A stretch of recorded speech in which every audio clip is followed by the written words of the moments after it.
the dog. I, I had somebody for work ask me if I could do something, and my response was, I can't. I have to take my kid to the vet. Be happy, happy, happy. Be happy. Only you can. We are so happy to have Paige Connell with us today. She helped us with the invisible load. I love that. So happy that you found her, Shelly, and brought her on. I think that it is such an important conversation that is never had. And that is why it is called the invisible load. I love this owning instead of helping. And then she even brought it back to when you're dating someone, how can you start having these conversations? Finding a way that works for you. Not every couple is the same. This idea of it's the two of us, the two of us suggests team. Looking at it that way seems like there's strength in numbers. That really hit me. It just it felt right.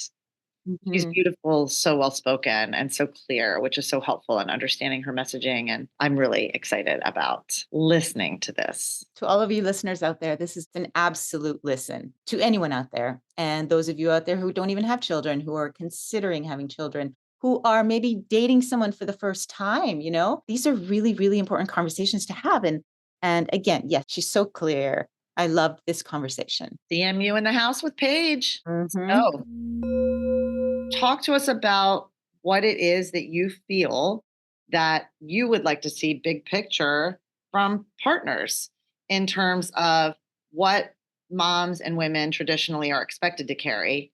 What would you like to see change in how you feel like that distribution of responsibility is often weighed heavily on the moms or the women? Sure. I mean, I think in an ideal world, right, we wouldn't just have our homes set up for equity. We would have the world and our workplaces and, everything working towards the same goal. I think one of the reasons this is such a hard conversation and it's difficult for me to say, like, what would I want? There's many things that I want, but the mental load conversation is connected to things like the lack of paid parental leave and the lack of affordable childcare and the motherhood penalty and the wage gap, right? Like all of these things are tied together. And the reason women tend to bear the burden of the mental load is first and foremost because we're conditioned to and we're expected to. And there's these gendered norms, especially in motherhood, where we just assume they're going to take it on. But also because of the fact that we don't have paid parental leave. And so if somebody's going to take an unpaid leave, it's usually mom. And during that time, she takes on a lot of work and she doesn't get to hand that back at the end of her maternity leave, right? There's no like transition of the responsibilities. And so slowly over time, she is seen as this default person and she takes on more and more work. And so, in an ideal world, we would have men very, very involved from the get go, even before kids are there, right? I think this starts even when you're thinking about marriage or thinking about becoming parents. I always tell people, when it came time to try to conceive, I was tracking my ovulation and researching prenatals and scheduling doctor's appointments and getting my blood drawn. And my partner was just kind of there waiting to be told what to do along the way. And even when I was pregnant, the same thing, right? I go to all of these appointments. I'm monitoring my blood pressure. I'm checking the apps and researching pediatricians and all things that he's also capable of participating in, right? But we don't often expect men to do that. Men are not involved in those very early days. And so that transition to women becoming the default for all things parenting, it just happens very, very early on in the process. And so in an ideal world, men would be hand in hand with us throughout the entirety of this. They would be just as involved in all aspects. They would be waking up overnight, even if they're not breastfeeding, to help change a diaper and to soothe the baby back to sleep. Men would be beside us in an equitable way. And I don't say equal because I don't think equal is possible in any home or any relationship. There's just too much nuance and too many moving pieces for it to always feel exactly equal. But how do we make it fair? Right. And can we make it that way throughout the entirety of this relationship as much as possible? 100%. Oh my gosh. I love how you bring it back to, I hadn't even thought of that, to when the baby is in the womb. All the books we read, all the prep that we do, all of the little organization of the closet for the baby clothes, all of, the appointments, like you said. Wow. So many I appointments. didn't think about it going back that far, but it's true. Hmm. Yeah. Yeah. That's a big one. Yeah, it's not just like when the new life is in the home. It's like, oh, yeah. I mean, I will say the appointment logs. I mean, we just had Amy Marihan on to talk about managing ADHD in moms. And she talked Mm. about that, about like making the orthodontist appointment and like just sometimes how difficult that can be. Yeah. 'Cause there's so many. I mean, it's for, I have 4 kids, so, like, it's like we have an appointment every day, I feel like, but it's not just the appointment, right? It's knowing there's an appointment, calling the school to tell them the kid won't be there, because if you don't, they'll call and yell at you because you forgot to tell the school they weren't coming, and then paperwork you have to bring back to the school, and the insurance checking to make sure they were gonna cover the blood work, and then paying the copay. There's a million little pieces to every single appointment. So it's not just making the appointment or going to the appointment, it's all the pieces. It's filling out all the paperwork and answering all the questions. I think, people often think about this work and they think about the one small action, which is like taking the kid to the appointment, when in reality there was like probably 4 or 5 steps to get to that point. And then you're constantly doing that for yourself, for your dog. I'm thinking about that. I'm giving him his flea and tick medicine this morning. It's like that doesn't just happen. I have to remember that. Right. Wow, Paige. I mean, oh my God. Okay. So talk to us a little bit about what inspired you to take action on all of this? Yeah, I was just living it. I think for me, partially the reason I became desperate to do something was because I became a parent like 6 or 7 months before the pandemic. And so I was really thrown into With your first? motherhood. Yeah, my oldest two, we were foster parents. So we were fostering our two oldest. And then a pandemic hit. And then I was pregnant. And then we adopted them 6 months later. And then I gave birth 3 months later, 4 months later, something like that. So I went from no kids to 3 kids in a year, basically, which is Right. a Right. lot. And throw a pandemic on top of it, right? Working from home with your kids, all of those things. My husband is a first responder, so he was never able to work from home. Not one day during that pandemic. Didn't matter what was going on. And I was always home. And so my office shut down. I was at home, daycare shut down. So I was pregnant with a 2-year old and a 1-year old at home with me working full time. And again, I became the default, like so many women were during the pandemic. I was the default. But not only was I the default, I was also a new mom. And so everything had just kind of quickly fallen into my plate. And not necessarily because my husband put it there, right? But these circumstances made it really difficult to share it in a way that felt fair at the time. And then as we slowly started to climb out of that period, I realized I was still holding all of it, right? My kids were back at daycare. I was working full time, but somehow I'd become responsible for every meal, and I'd become responsible for every doctor's appointment, and I'd become responsible for every email communication with a school or a doctor, any of those things. And after the birth of our fourth, I really did reach a breaking point where I said, I need more. I need your help. I cannot do this by myself. I will not do this by myself. And if I'm going to, I'm just going to really do it by myself. Like I was just like, it's frustrating because my husband, like many others, is a really great hands-on dad, always here. Like if I was like, "Can you cook dinner?" He would never say no, right? Like he would never say no to any of those things. He was very much the kind of guy who was saying, "How can I help? Tell me what to do. I'll do it. What do you need from me?" But he wasn't the owner of anything. Ultimately, like I was the project manager of the home and I was constantly delegating things to him. But if he forgot or the ball got dropped, it was my job to pick it up. And I was tired of that and I was exhausted from it and burnt out and resentful, which wasn't good for our marriage. And so I heard Eve Rodsky, the author of Fair Play, on a podcast, and it was like a light bulb went off in my brain, and I was like, "Oh my god, this is it." And so I read her book, and then there was one. I had a day like in her book, she talks about the blueberry incident. I had an incident, a day where I was like, "This is it. Like, I refuse to proceed any further. We have to fix this." And we just started working on it. We read Fair Play, we did the game, and then I don't that wasn't the end all be all for us. That wasn't the only solution, but it was our starting point, and it really was what got us going, working towards equity, and that was almost exactly 3 years ago. Wow. Yeah, because I was going to ask you who would you feel inspired you also to take a little Yeah. charge of this publicly, and so that's interesting because we've had conversations about Eve Brodsky before We've too. talked about Eve. Yeah. Yeah. Yeah. Yeah, I love even her work, and I think it's a really great starting place. I often hear from people, I do wanna make this note, that they'll say, like, "We did fair play, but it didn't work," or, "We tried fair play, but it wasn't enough," or, "Yeah, fair play, but my husband has ADHD," whatever it might be, right? There's, like, a version of that conversation. I always tell people there are all different tools and methods and resources out there for you, and now more than ever, people are talking about the mental load, like, literally on my desk is another book about the mental load. Like, there's a million books, and apps and all the things. Take what works for your family, right? So don't try to force your family into a method. Take from that method what works for your family, right? So I love fair play. We don't follow that to a T in our home. We took what worked and we left what didn't, and we proceeded from there. And that is really how I encourage people to have these conversations, which is, all of our homes are unique. There's a lot of nuance to this conversation, and we can learn from a lot of different places and figure out what works for our homes. But, I think for all of us, there's a starting point. And so you got to figure out what that starting point looks like. I love that you say a starting point. And I think that so many women, I'm speaking of women right now too, and it's partners, but Yeah. the one who takes on that mental load. For me personally, I think that again, like you talk about society, whatever, patriarchy, for whatever reason, the systems have been in place. And so a lot of what I took on, I thought that was my job. And Mm. because my husband was working full time and very long hours in television, wouldn't come home till late at night. It became I was the manager of the household, but I was Yeah. also doing my work at the same time. Luckily, I could work from home. And without even realizing it, I had taken on so much. And we are now in divorce process. I think, probably a little over 6 months that we've had separate households. And Mm. this is with all the respect in the world to my ex. We have a great relationship.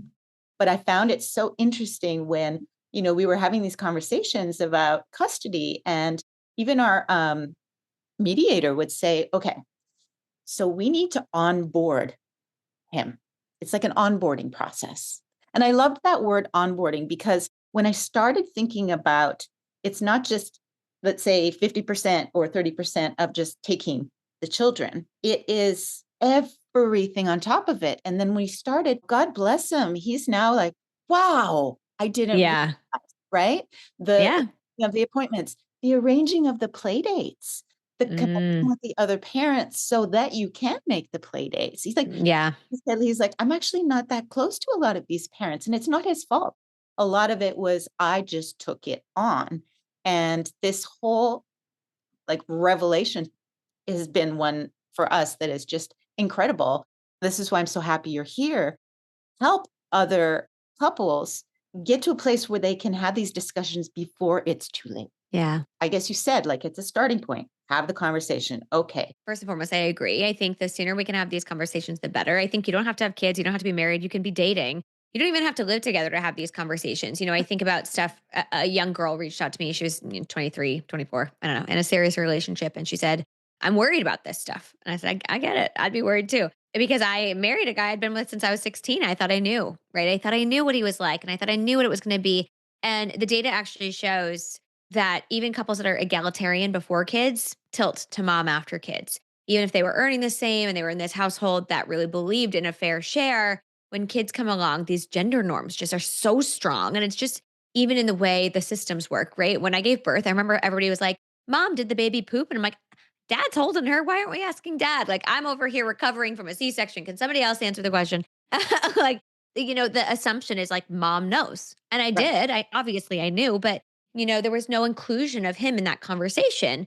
And I think people are getting better about including dad in these conversations. But I think, we can have these conversations from a very young age and start checking things out in the sense that, like, if you're dating a guy and he's got siblings, does he buy his parents gifts at Christmas or does he rely on his siblings to do it? And then he just Venmos them money? Because in my family dynamic, my brother is the youngest of three sisters. He's the only boy. And we used to just be like, hey, this is the gift, send us the money. Or he would text us and say, did you get her a gift? Can I send you money?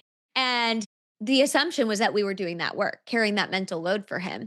And I'm happy to say my brother has come a long way. Last year, he came up with the gift idea. He's like, I've got a good idea. I don't know if his wife came up with it or if he did. Regardless, he presented it. Regardless, he did it. He Yeah. presented it to the siblings, right? But I think that's an important part of this. This doesn't just exist in romantic relationships. It doesn't just exist in parenting. It Right. exists well before that. And so we can start to kind of identify these things early on and ask questions of the people we're dating, like, what was your home like? And if they say, oh, my mom was amazing, she was the rock, you go, oh, okay, what does that mean, the rock? Like, did she, you know, what do you think it looks like to be the rock of a family? I want to know what that means to you. Does it mean I do all the laundry? Does it mean that I'm a support system emotionally? You can start to have these conversations. But I think logistically, when it comes to actually doing the work, when you live with somebody or you have kids, you have to make that invisible labor visible. So, in whatever way that works for you. So, for me, I have an iPhone. There's a reminders app that is a default app on your iPhone. I use that app and I keep track of every single thing that pops into my brain. So, I'm looking at it right now. and it says, get my son's blood pressure checked because he's on a new medication. I have to check that. Buy new shoes for my 3-year-old because her feet are getting too big. Give a book to a friend. She asked for that book. Like, it's just a reminders list of all of the things that I have to do. And I'm looking at it now. Today I have 11 tasks, but I have 43 total things listed here. Now, do you So share that with your husband? this is just mine. No, my husband has his own. So my husband does not like a reminders app. He likes to use like a physical paper. My husband has ADHD. He likes the act of like writing it down, having it on paper, checking it off, and starting new every single day. I like the digital version. And I tell people this all the time. What works for him doesn't have to work for me. What works for me doesn't have to work for him. But you need to be able to make this invisible labor visible and be able to share it with each other. Look at it and say, hey, these are the things that we have going on. This is the work that's happening. And so this is my to-do list. He has his to-do list and it's just as long as mine, right? Because we share this work together. But when we started, the way we did it was Eve has a game that goes along with the book, Fair Play, which is a deck of cards. That didn't work for my brain. It wasn't how I operate. But what I did was I basically took the idea of that game and I put it into a spreadsheet instead. And so we listed everything that happens in our house, all of those tasks, and then put our names next to the ones we owned. And then we said, does this feel fair? And when we looked at it, at the time I had, I think, 65 and he had 15. And we're like, well, that doesn't feel fair, right? That doesn't feel Right. like when you look at the numbers, it just isn't fair. And so from there, we started to work through it. But you have to really be able to look at it and quantify it because what often happens is women come to their husband and they say, I'm burnt out, I'm exhausted. And he says, well, what can I do? How can I help? Tell me what to do and I'll do it. And then she goes, I don't even know where to start because if I give you this task, that task is tied to 16 other tasks. And I don't know how to give you all of that right now. And so instead I'm going to say, can you empty the dishwasher? And that's really not going to get me anywhere at all. So, it is it's a layered conversation and we have to treat it that way. You're Well, so and right. I always say this though, right, Cher? I always say like that I appreciate the like, what can I do to help? But I always say that's one more thing that I have to do is to think about the things that I have to ask you to do or tell you to do or whatever it is. And that adds to my mental load big Mhm. time because, I also have ADHD. So I have my own ways of doing things. And Yeah. I have to add one more thing. I just feel like, I'm not able to manage that load. So my gripe with that is as much as it's well intended, it also feels like, tell me how I can help. Maybe the thing is, here, look at the spreadsheet. Well, I think when you ask somebody how I can help, essentially what you're saying is it's your responsibility. I'm just here to help. You own this, but I'm the helper, right? So, and what happens is, it might have been something like if I said to my husband, "Hey, can you call the plumber?" And, we'll just use it as an example. "Hey, can you call the plumber?" And then he's like, "Yeah, absolutely, no problem." And then 2 days later I go, "Hey, did you schedule the plumber?" He goes, "Oh shoot, I forgot." "Yes, I will do that." And then I say, "Okay, cool, great." And then he schedules the plumber and I have to be home when the plumber's here, but he doesn't add it to the calendar. And now I'm saying, hey, when is the plumber coming? Okay, the plumber's coming on this day. Okay, well, I had a work meeting. So well, now I have to move my, it's a whole thing, right? So what it did was it kept the accountability and the responsibility of the task with me, even if he physically called the plumber, right? Like it would have just been easier for me to call the Like, plumber. you can just call the plumber. Right. Right. And so what actually has to happen is your partner has to be accountable to the entirety of that task. It's his job to know the plumber has to be called, call the plumber, add it to the calendar, make sure that I'm available, check with me. Am I available to be there with the plumber on that day?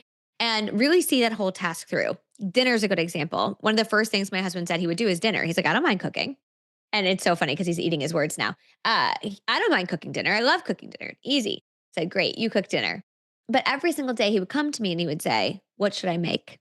And I was like, do not make me responsible for what you're making. Like if you are cooking dinner, you have to meal plan. You have to know what's in the fridge, what's in the pantry. You have to keep an inventory of what the kids are going to eat, what they don't eat. Like this is your job. And because if I tell you to make something and then all the kids hate it, it's my fault. And like then I'm still accountable to a portion of dinner. And you didn't have to think about it, right? You just cooked it. And cooking's not the hard part. That's the easy part. It's being the person who's always thinking about dinner. And so now here we are 3 years later and my husband's like, I absolutely hate cooking dinner. Ah, and and we both do. And so we've collectively decided that a few nights a week we're going to do meal kits. It's also we're in a phase of life with sports and we're like who has the time to cook a full dinner? Collectively we've decided that, but it's funny because I think a lot of men will say, that's not hard. I'll do that. And then when yeah. they're actually responsible for every aspect of a task, they go, okay, I get it now. This is actually a lot of work. This is not just cooking dinner and spending 40 minutes. It's the constant knowing of what people like, what they don't like, what meat we have, what we don't have, when we have to go to the store, what's on the grocery list, like the whole thing. And so I know a lot of women also dislike the word help because it insinuates that it's their job. So it's not helping, it's owning, really fully owning something and being accountable to it that actually allows your partner to not think about it. I don't think about the groceries, for example. My husband does I don't think about the groceries. If we run out of something, I'll tell him, but I don't have to wonder if he's doing it and when he's doing it. I just know he's going grocery shopping. And it's not really something I have to constantly be keeping track of. Love that shift in word, owning versus helping. Mm, That's great. Very clear. that's the goal. Creative Mamas Unplugged is produced by Breatheasy Productions. If you enjoyed this episode, please don't forget to give my mama 5 stars and keep coming back. Thanks to us kids, there are plenty of stories to tell, and you are not alone. We are inspired by you. Thank you for joining our Creative Mamas community. Please give us a 5-star rating, leave a comment, support Creative Mamas Unplugged on Patreon to get your name in the credits, receive extra content, and earn some fun prizes. With this, we can keep creating, uplifting, and growing this incredible community together. We love you so much. Applause.